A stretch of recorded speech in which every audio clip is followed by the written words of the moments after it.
Shalom, selamat malam. Senang sekali saya Eden berjumpa dengan Anda kembali dalam Solution Talk Show.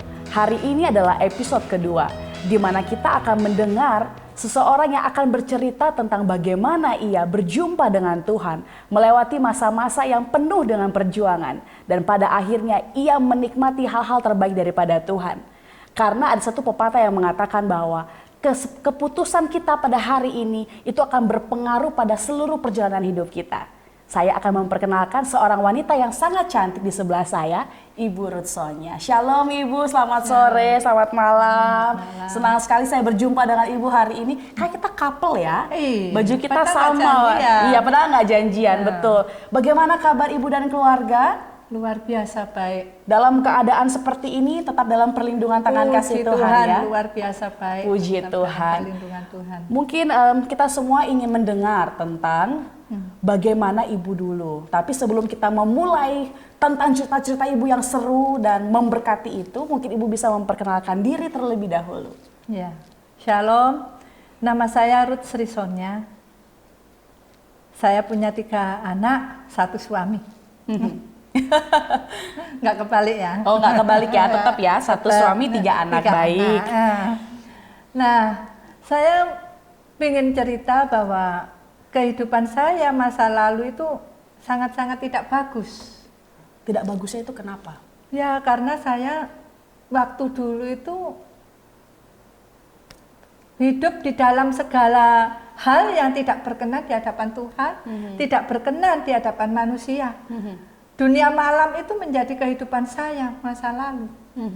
Sehingga saya seringkali saya itu terjebak dalam hidup kekelaman, terjebak dalam dosa-dosa yang selalu mengikat saya. Jadi Ibu berangkat dari lingkungan yang bagi Ibu itu sangat kelam. Ibu mengalami hal-hal, bukankah gini, karena banyak pandangan mengatakan bahwa hidup malam itu nggak seperti yang kamu pikirkan kok, kamu nggak boleh bernegatif dengan hidup malam. Tapi karena Ibu berangkat dari tempat itu, sebenarnya apa yang terjadi di sana? Apa yang membuat Ibu mengatakan bahwa itu adalah masa-masa di mana kelam bagi saya, sesuatu yang tidak baik untuk saya? Mungkin Ibu bisa menyampaikannya. Ya, karena saya menyadari, setiap orang pun menyadari kalau setiap orang berbuat dosa, dalam hatinya pun sadar bahwa itu tidak baik. Dalam hatinya sadar bahwa itu berdosa. Dan saya juga kepingin mengawali hidup dengan berkenan di hadapan Tuhan, berkenan di hadapan sesama, tidak menjadi jerat, tidak menjadi sampah, kerusuh, jadi masyarakat, sampah masyarakat itu saya tidak mau. Dan saat saya hidup di zona nyaman pun, saya sebenarnya nggak ada masalah, tapi hati nurani saya ada yang kosong ternyata dalam hidup. Ada yang kosong gitu. Saya kepingin menemukan jati diri saya kepingin menemukan masa depan saya. Bukankah gini Bu, karena kalau misalnya saya ngobrol dengan banyak orang, saya bicara dengan teman-teman dengan background yang sama dengan Ibu, mereka bilang begini, kamu jangan terlalu bernegatif dengan dunia kami. Saya tidak bicara tentang kenegatifan itu, karena mereka bilang di sini adalah sumber kenyamanan saya, di sini adalah tempat di mana saya dapat secara tidak perlu bersusah payah, saya nyaman dengan posisi saya dapat sesuatu dengan sangat gampang. Apakah hal itu yang sebenarnya menjadi kebimbangan hati Ibu karena saya kosong nih waktu itu? Ya, betul. Memang zona nyaman saya bisa mendapatkan segala sesuatu yang saya inginkan. Uang, kenyamanan. Kenyamanan, saya pingin tampil trendy, pingin wah, glamor gimana, saya bisa mendapatkannya semuanya itu. Tapi ya itu tadi ada yang kosong di dalam ternyata hati yang saya. Heboh-heboh, make up itu ternyata tidak bisa menutupi kekosongan hati. Tidak bisa. Karena sukacita itu cuma semu. Sukacita itu semu. Kita habis happy dengan teman-teman, habis minum, habis apa dengan teman-teman. Setelah itu semua pesta berakhir. Berakhir Semua juga itu sukacitanya akhirnya. Berakhir juga sukacitanya dan nggak ada lagi damai sejahtera sukacita yang di hati ini. Oke, jadi karena Ibu merasa bahwa ternyata keglamoran hidup malam, ternyata dengan teman-teman yang banyak, dengan saya bisa pegang segala, saya bisa beli sesuatu dengan cara yang gampang. Ternyata itu kan masih punya rasa kekosongan hidup. Nah, yang serunya di bagian sini, bagaimana akhirnya Ibu, saya harus menemukan sesuatu yang bisa mengisi hidup saya. Mungkin Ibu bisa membagikan kepada kita semua perjumpaan Ibu pertama kali dengan Tuhan yang akhirnya mengubah hidup Ibu, dan kenapa Ibu akhirnya di momen ini saya harus mengambil keputusan, saya tinggalkan hidup saya. Mungkin Ibu bisa menceritakan kepada kita semua. Kalau dari saya sendiri, nggak mungkin saya bisa. Ya. Saya seringkali tiap malam berdoa setelah semuanya selesai, menjelang pagi hari saya gelisah, saya sedih, saya pingin nangis, pingin jerit. Saya berdoa sama Tuhan, Tuhan, semuanya ini untuk apa? Saya masih nggak ada sukacita terus yang tertinggal. Tadi happy-happy itu tadi nggak ada yang tertinggal di dalam hati saya. Saya berdoa, Tuhan, keluarkan saya dari ini. Ya memang dengan doa, bukan dari kemampuan saya sendiri. Saya selalu berdoa, Tuhan, saya ingin mencari jati diri saya. Saya ingin mencari kehidupan yang membawa saya hidup dalam damai sejahtera. Yang sebenarnya bukan hanya sukacita sementara, bukan hanya sukacita waktu itu aja, terus nanti pulang galau lagi, sedih lagi. Bagaimana saya mau sukacita itu selalu ada, damai sejahtera itu selalu ada, Tuhan, dalam hidup saya. Jadi momen gini, di usia berapa akhirnya Ibu menyadari bahwa kayak tadi kan Ibu bilang Ibu pesta di malam hari, bangun pagi bukannya happy-happy dengan sisa-sisa pesta semalam, malah Ibu seperti, ini saya mau ngapain ya habis ini ya, kayak mempertanyakan tentang kelanjutan hidup Ibu di depan.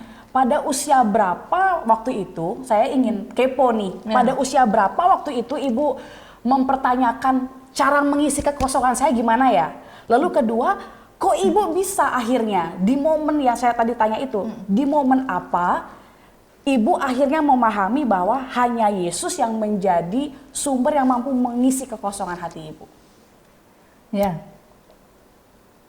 saya di momen itu saya kan kepingin keluar dari situ, saya berdoa, saya dengan cara Tuhan, Tuhan bawa saya keluar dari zona nyaman itu, dan saya bisa ketemu dengan hamba Tuhan. Waktu itu di usia 36 tahun.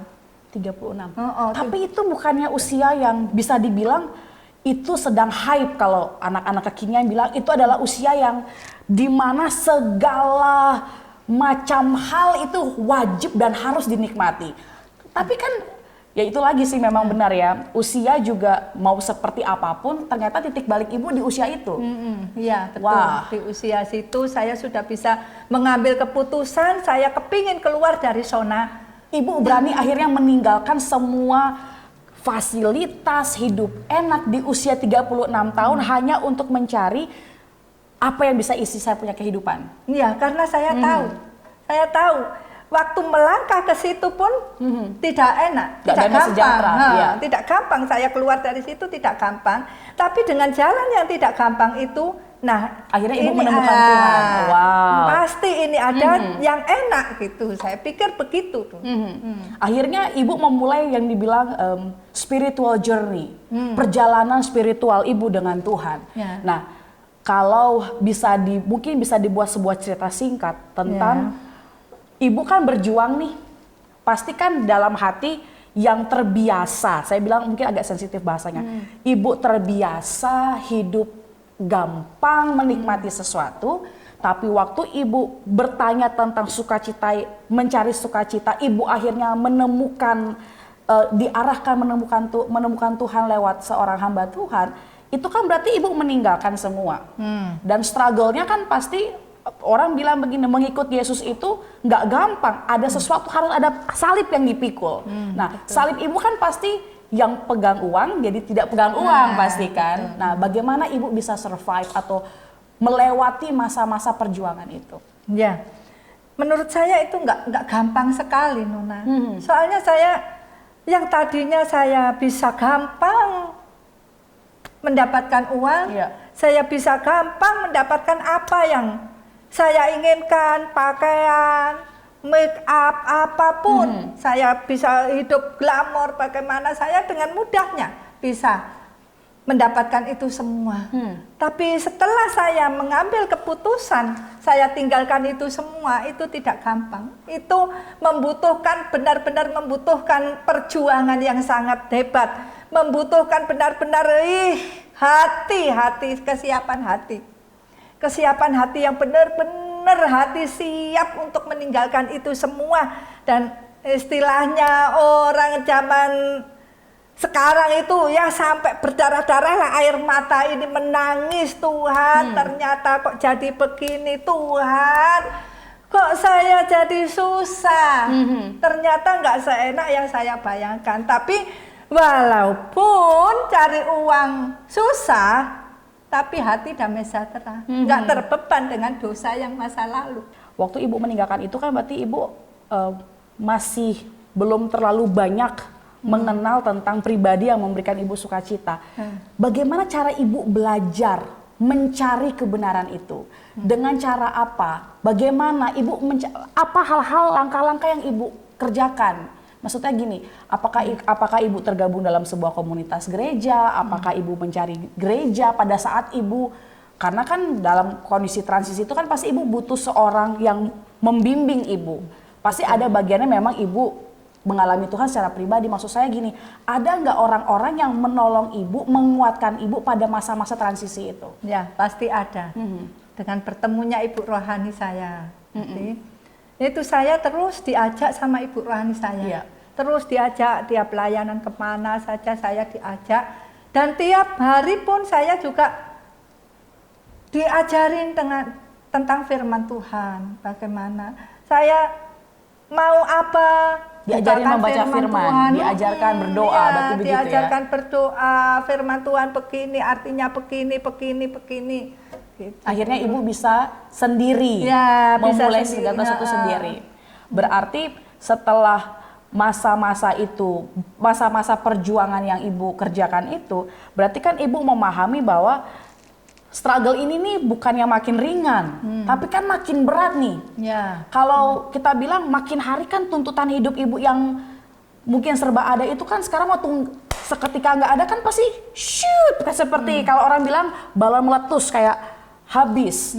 Nah, kalau Ibu tadi bilang Ibu memasak, Ibu melakukan segala sesuatu yang baik. Nah, pernah nggak sih pada momen itu Ibu bilang gini, kalau tau gitu kan saya balik aja ke dunia saya dulu. Kok toh ternyata saya mengikut Tuhan malah susah juga hidup saya. Pernah nggak Ibu mempertanyakan hal itu? Pernah juga saya kecewa dengan itu semua. Karena Ibu rasa ternyata malah tambah susah hidup saya, begitu. Betul. Saya pernah juga mengalami istilahnya frustasi. Ikut Tuhan ternyata kok begini, saya kok susah kok. Malah makin drop gitu. Malah makin drop. Pernah juga 3 hari saya nggak makan sama sekali. Nah, itu juga pernah saya alami. Tapi saya berpikir bahwa nanti saya kembali lagi, apalagi yang saya malah dapatkan. Malah iya. tambah lagi, nggak ada damai sejahtera lagi, saya mengulangi lagi dari nol lagi. Saya pikir begitu. Saya mengerti, dan puji Tuhannya ya juga itu dah, di samping tadinya awalnya Ibu rohani yang selalu membimbing saya, mengajak saya pelayanan biar tahu bagaimana pelayanan, dan hari demi hari Tuhan membawa saya sendiri untuk saya bisa melayani Tuhan bagaimana. Akhirnya bertemu dengan suami saat ini. Wah, keren sekali. Berarti ya kalau kita bisa bilang, karena kadang-kadang orang kurang bisa terbuka, jujur dengan diri sendiri. Karena bagi saya banyak lihat orang, aku ikut Yesus itu kok ternyata bukan makin good, tapi makin drop. Dan akhirnya itu menjadi sebuah alasan terbesar mereka untuk aku lebih baik kembali. Tapi ternyata waktu Ibu bilang, saya pernah mempersalahkan Tuhan, tapi nggak sering kan Bu, hanya pada momen itu saja kan. Takutnya keseringan enggak ya, saya cuma bercanda. Berarti takut saya. Berarti Takut waktu sama ibu Tuhan. posisi ibu mempersalahkan Tuhan, ibu diingatkan kembali untuk kalau saya kembali malah tambah rusak. Ibarat naik gunung sudah capek tapi ibu tetap bertahan begitu ya. Wah, luar biasa. Kalau saya balik lagi, saya ngawalin lagi, naik lagi. Tambah capek lagi. Tambah capek lagi. Betul. Lalu saya lanjut nih ke pertanyaan selanjutnya. Setelah masa perjuangan ibu itu berapa tahun kira-kira dari masa ibu bertobat sampai akhirnya ibu bisa menyadari bahwa saya cukup kuat nih untuk menolong orang lain. Karena kan tujuan kita setiap orang percaya adalah waktu Tuhan mengubahkan kita, Tuhan juga mau kita dapat menjadi berkat dan mengubahkan orang lain. Itu butuh proses berapa lama setelah ibu di usia 36 tahun akhirnya ibu bilang saya harus kembali menolong teman-teman saya. Itu durasinya berapa waktu, berapa lama? Begini, kalau bilang durasi waktu terus saya bisa melayani itu saya enggak dari situ.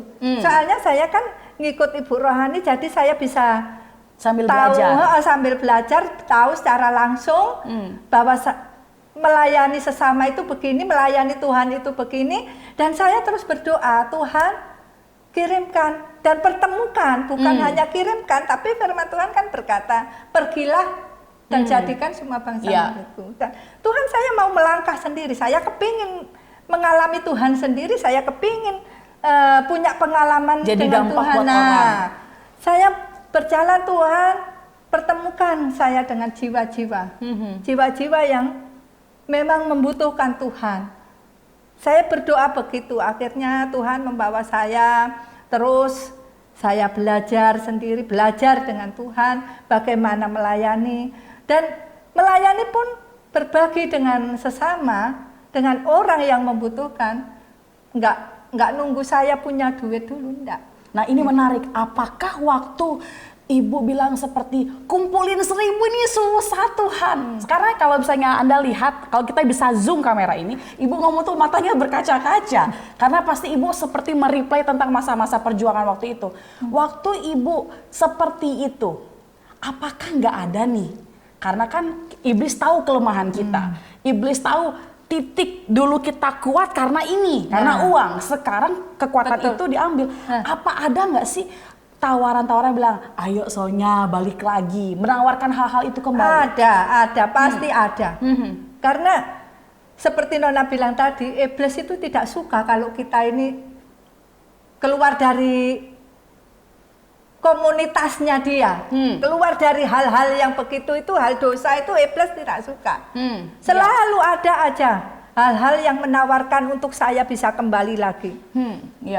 Ayo kamu kembali lagi, ngapain kamu susah-susah, kamu repot-repot kayak gitu, kamu nangis-nangis lagi. Aku tahu bahwa kamu itu nggak akan bisa hidup tanpa uang, kamu nggak akan bisa. Berarti tawaran itu setiap saat datang? Ada, pasti ada, Nona. Pasti ada.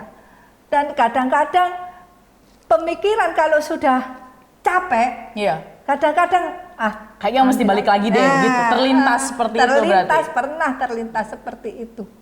Pernah juga terlintas seperti itu. Balik lagi aja. Nanti ingat lagi. Nah, ingat lagi. Nanti kalau aku balik lagi, aku dapatkan itu semua, tapi hati ini tidak dapat, nggak ada damai sejahtera. Itu yang saya akhirnya berkomitmen, membayar harga walaupun hidup susah berarti ya. Betul. Wow, berarti saya tahu bahwa perjuangan ibu untuk mempertahankan iman ibu, mempertahankan keputusan ibu itu ibu bayar dengan harga yang sangat mahal. Lalu bagaimana sih cara ibu survive, cara ibu akhirnya bertahan dalam masa sulit itu? Karena ya kayak tadi ibu bilang itu nggak gampang. Semua orang mungkin bisa bilang gampang, tapi yang ngerasain itu kan saya. Yang mau makan nasi tiap hari itu kan saya. Cara-cara apa sih yang ibu lakukan selain ibu mengandalkan Tuhan? Pasti kan semua orang pasti mengandalkan Tuhan. Maksud saya apa? Bagaimana caranya? Karena mungkin kita semua perlu dikuatkan dengan cerita ini. Ya, saya waktu itu saya memulainya dengan apa yang saya bisa, karena saya modal juga nggak punya. Jadi apa yang saya bisa ya Tuhan, apa yang saya bisa lakukan untuk saya bisa membantu suami, untuk saya bisa mencukupkan segala kebutuhan saya untuk makan tiap hari. Jadi saya memulai usaha jual kue, saya titip-titipkan di warung. Jam 3 pagi suami saya sudah nitip-nitipkan di warung-warung, di pasar-pasar gitu. Malamnya saya yang bikin kue. Setiap hari seperti itu? Setiap hari seperti itu. Berarti Ibu melakukan hal itu berapa lama? Lalu apakah suami pernah komplain nih? Aduh kok kayaknya begini-begini terus. Apakah Ibu malah saling menguatkan untuk tetap melakukan hal itu dalam kesetiaan dan ucapan syukur atau bagaimana? Ya begini, kalau kita ingat berapa lama nggak ingat. Karena kehidupan saya mengalir saja. Maksudnya mengalir begini. Sampai di mana saya bisa bikin kue ini, sampai di mana saya menjayakan kue ini, jualan kue ini, sampai di mana Tuhan membawa ini semua. Sampai akhirnya suami saya juga dipanggil bekerja di suatu perusahaan. Nah, bekerja di situ baru saya lepas dari bikin kue. Nah, terus akhirnya saya juga bisa fokus kembali lagi saya melayani Tuhan, seperti kerinduan saya yang dulu saya melayani Tuhan. Karena kerinduan saya dulu, kalau saya ingin menjadi dampak yang baik bagi sesama saya bisa berbuat yang baik dan yang manis di hadapan Tuhan, di hadapan sesama saya. Baik Ibu, sebagai pertanyaan di penghujung talk show ini, saya ingin bertanya, apakah Ibu setelah mengalami perjalanan dengan Tuhan, melewati masa kelam, Ibu mengalami pertobatan, Ibu struggle, berjuang hidup, akhirnya Ibu mampu. Apakah Ibu punya kembali mengingat bahwa Tuhan tolong saya harus menolong orang lain. Apakah Ibu coba mungkin pasti ada visi dan misi yang Ibu ingin sampaikan, kalau Tuhan tolong saya pasti bisa tolong orang lain. Betul, betul. Saya juga berdoa, Tuhan pertemukan saya dengan teman-teman saya yang latar belakang dulu. Saya punya HP, Saya berkati HP saya. Tuhan, HP ini bukan untuk gaya-gayaan. Saya pakai Facebook bukan untuk gaya-gayaan, tapi saya mau menjangkau jiwa-jiwa demi hormat kemuliaan Tuhan. Saya cari teman-teman yang dahulu gak pernah ketemu, saya cari. Berbagi kebenaran firman kepada mereka.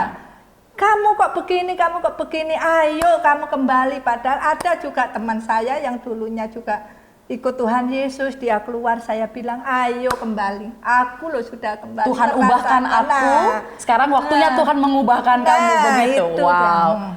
Oke, saya dengar-dengar juga karena Ibu punya hati yang mau menolong mereka, berjumpa dengan Tuhan layaknya waktu Ibu dulu berjumpa dengan Tuhan. Saya dengar Ibu punya komunitas di daerah Klecung kalau tidak salah ya. Bagaimana perkembangan komunitas Ibu pada saat ini? Ya puji Tuhan, hari demi hari semakin baik dan semakin Tuhan bawa mereka dalam kedewasaan rohani. Itu aja yang utama bagi saya.